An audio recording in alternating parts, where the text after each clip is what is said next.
Hi, it's Leslie Stalker, and we're back with part 2 of our videos.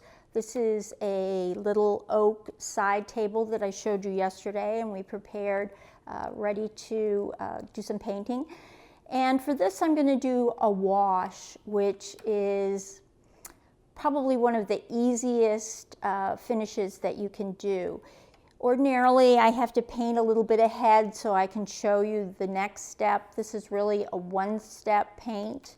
Let me show you. I'm going to use some Old White, Annie Sloan chalk paint, and actually I'm going to switch plates because that has a little bit of residual paint left on it. With a wash, I usually just do one color. So this is Old White. I'll put a little bit here. And you can make a wash in a couple of ways. You can add water to it like this and stir your paint up so it's fairly translucent.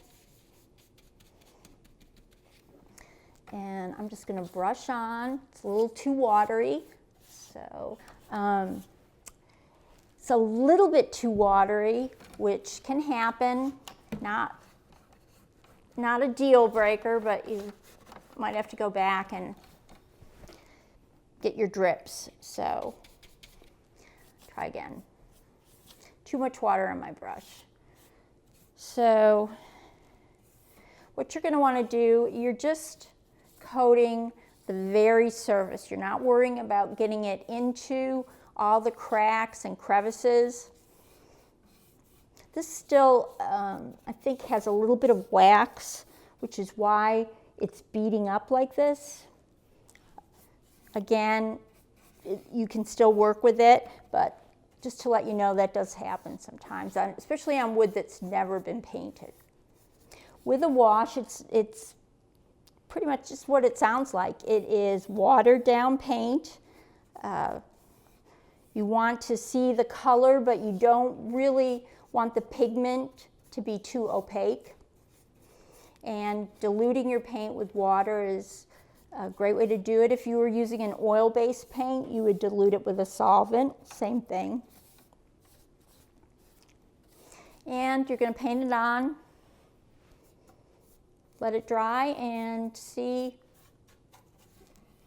if you need to adjust it after that. This is actually a really good example of the kind of things that can happen when you're working on a piece of furniture that has never been painted before. The surface can be a little tricky to read. It can be repellent of the paint, and so you're going to get some areas where the paint may not absorb.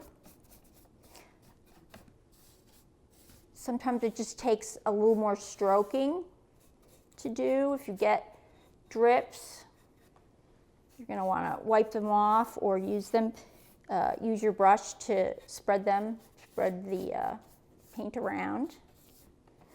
And again, with chalk paint, the thing that I love is that you really can't ruin anything. No matter what happens, even if you hate it. The thing I love about chalk paint is that you really can't ruin anything. Before this, if you made a mistake, you'd have to go back and strip off the paint. Now you can paint over it and always make it successful.